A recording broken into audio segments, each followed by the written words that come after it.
30 मार्च से 46 दिनों के लिए राहु बनाएंगे विकट योग, जो निश्चित रूप से इस समस्त जीव जगत पे अपना प्रभाव डालने वाला है, समस्त राशि के जातकों पर पूर्ण प्रभाव देने वाला है।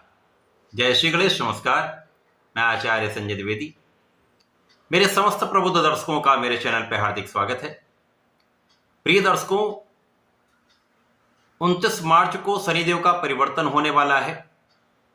शनिदेव मीन राशि में प्रवेश करने वाले हैं, जहां पर पहले से ही राहु का, बुध का, शुक्र का तथा सूर्यदेव का गोचर चल रहा है।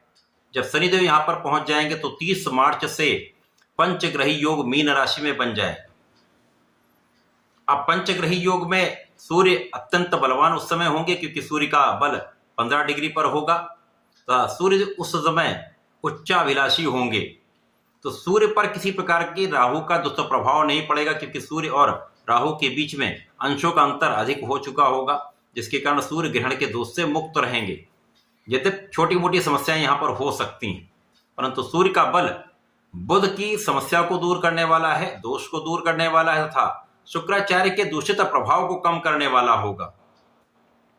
अब यहां पर प्रारंभिक समय में शनिदेव 0 डिग्री पर होंगे, तो यहां पर शनि पर राहु का कोई विशेष प्रभाव नहीं मिलेगा, ना ही सूर्यदेव शनि पर कुछ विशेष प्रभाव डाल पाएंगे। जैसे जैसे ये गोचर आगे बढ़ेगा, 30 मार्च से लेकर 18 मई के बीच में राहु 0 डिग्री पर आ जाएंगे, तो शनिदेव 5 डिग्री पर 18 मई को पहुंच जाएंगे। तो ये जो 46 दिनों का विशेष समय है, ये समस्त राशि के लिए अत्यंत विशेष है। सूर्य का जो गमन है वो सदा ही आगे की ओर होता है, मार्गी होता है। राहु का गमन सदा ही वक्री होता है, ये पीछे की ओर गमन करते हैं।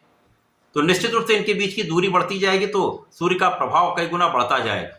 और उच्चाभिलाषी होने के कारण ये निश्चित रूप से इस भाव को भी प्रबल करेंगे, अगले भाव को भी प्रबल करेंगे, जहां पर मेष राशि बनती है।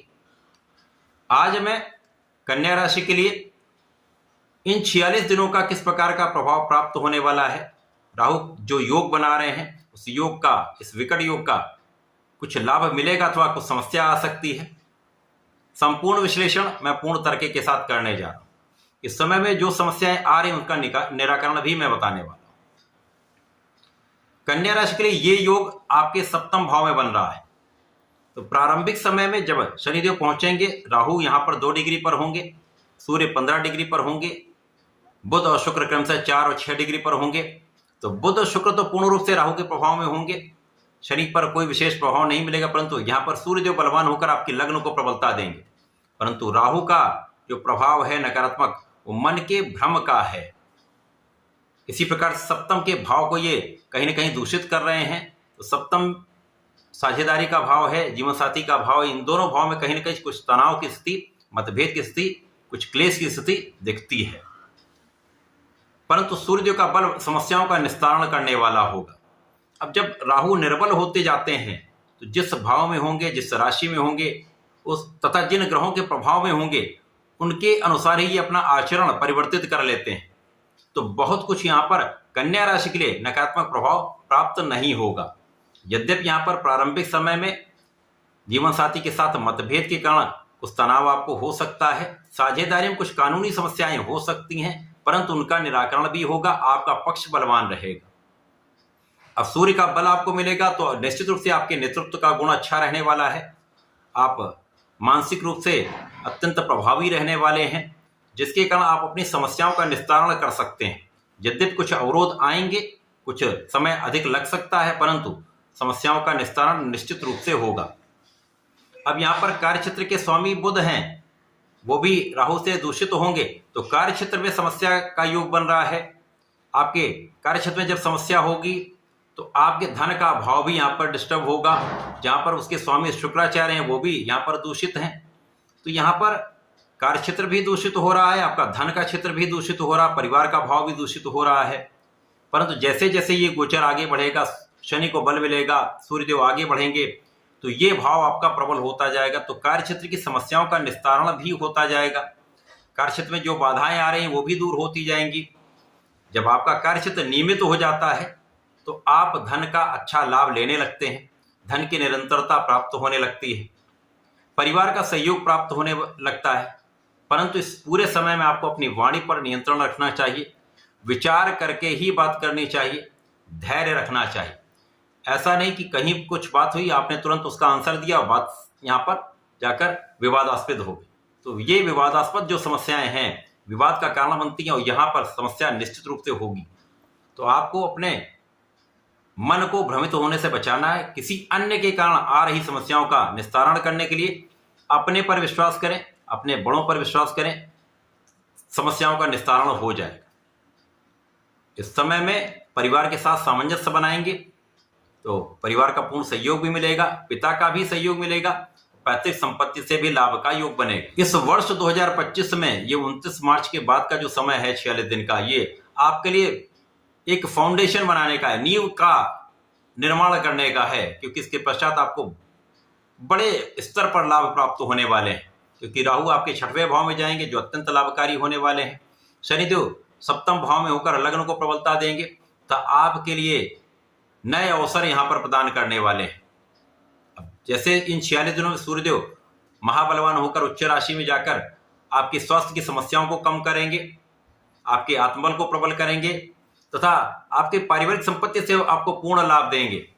इसी प्रकार से इसी 46 दिनों के बीच में मंगल भी अपनी नीच राशि में जाकर नीच भंग में होंगे, जिसके कारण आपका लाभ निश्चित रूप से कई गुना बढ़ेगा।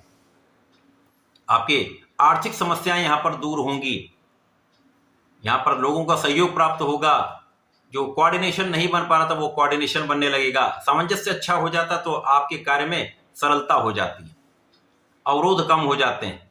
इसी प्रकार से शत्रुवत जो भाव लोग रखते हैं, उन शत्रुवत लोगों पर नियंत्रण यहां पर होने वाला है, उनका पराभव होने वाला है। आपके कार्यक्षेत्र में नए अवसर आपको मिल सकते हैं, व्यापारिक भाव प्रबल हो सकता है, कार्यक्षेत्र का विस्तार होने का पूर्ण अवसर मिलेगा तथा यहां पर आपके धन का मार्ग प्रशस्त हो जाएगा, धन के नए मार्ग बनेंगे। ये समय आपके लिए अनुकूल भी है, परंतु बहुत कुछ चीजों पर आपको ध्यान भी देना होगा, सावधानी भी रखनी होगी। विशेष रूप से कभी भी बिना विचारे कार्य नहीं करना है, जल्दीबाजी में कोई निर्णय नहीं लेना है, बिना विचारे बोलना नहीं है। इसी प्रकार से किसी भी स्थिति में धैर्य रखना है। यदि आप ऐसा करते हो तो समस्याएं कम से कम होंगी। अब ये सप्तम भाव है, मीन राशि है, जहां पर जिसके स्वामी गुरुदेव बृहस्पति हैं। गुरुदेव बृहस्पति भाग्य भाव में होंगे और इसी बीच में ये राशि परिवर्तन करके दशम भाव में चले जाएंगे, जो आपके अत्यंत लाभदायक होने वाला है, क्योंकि यहां पर जाकर इन केंद्र के बल को प्राप्त करने वाले हैं तथा आपके लिए जीवन में नए अवसर दिलवाने वाले हैं, कार्यक्षेत्र का विस्तार करने वाले हैं तथा लोगों के बीच में आपका एक अच्छा प्रभाव प्राप्त कराने वाले हैं। इस समय में आपके लिए सुख सुविधाओं के अर्जन का योग बनेगा। तो प्रारंभिक समय से लेकर यह समय आपके लिए उत्तरोत्तर वृद्धि कराने वाला है। नकारात्मकता कम होगी, लाभ में वृद्धि होगी। आपके इस वर्ष के लाभ के नए अवसर प्राप्ति होने का मार्ग प्रशस्त हो जाएगा। केवल कुछ चीजों का ध्यान रखना है। यदि इन चीजों पर आप ध्यान रखेंगे तो समस्याएं ना के बराबर होंगी, समस्याओं का निस्तारण होगा, लाभ निश्चित रूप से प्राप्त होगा। अब चूंकि लग्न पर राहु का प्रभाव जब होता तो ये शारीरिक मानसिक समस्याएं होती हैं, इनका भी निस्तारण होगा। जब तक सूर्यदेव राहु के साथ आपके सप्तम भाव में है, यहां पर धन तो आएगा परंतु कुछ व्यय भी बढ़ेगा, कुछ यात्राएं भी आपकी हो सकती हैं, कुछ अनावश्यक यात्राओं में आपका व्यय हो सकता है, बिना कारण कुछ व्यय हो सकते हैं। यहां पर आपको नियंत्रण रखना होगा। परंतु जब सूर्यदेव आपके अष्टम भाव में जाएंगे तो आध्यात्मिक कार्यों में आपका व्यय होगा, आध्यात्मिकता में वृद्धि होगी तथा आध्यात्म के कार्यों में आपका कुछ व्यय होगा जो आपके लिए संतुष्टिदायक होगा। तो 46 दिन का समय कुछ समस्याएं भी दे रहा है, कुछ बड़े लाभ भी दे रहा है, आपके भविष्य के मार्गों को प्रशस्त कर रहा है। यहां पर आपको ध्यान देकर आगे बढ़ना है। पूरे समय में आपको सूर्यदेव को जल देना चाहिए। ओम घृणी सूर्याय नमः का जप करते हुए 27 बार जप कर लें, जल अर्पित कर दें।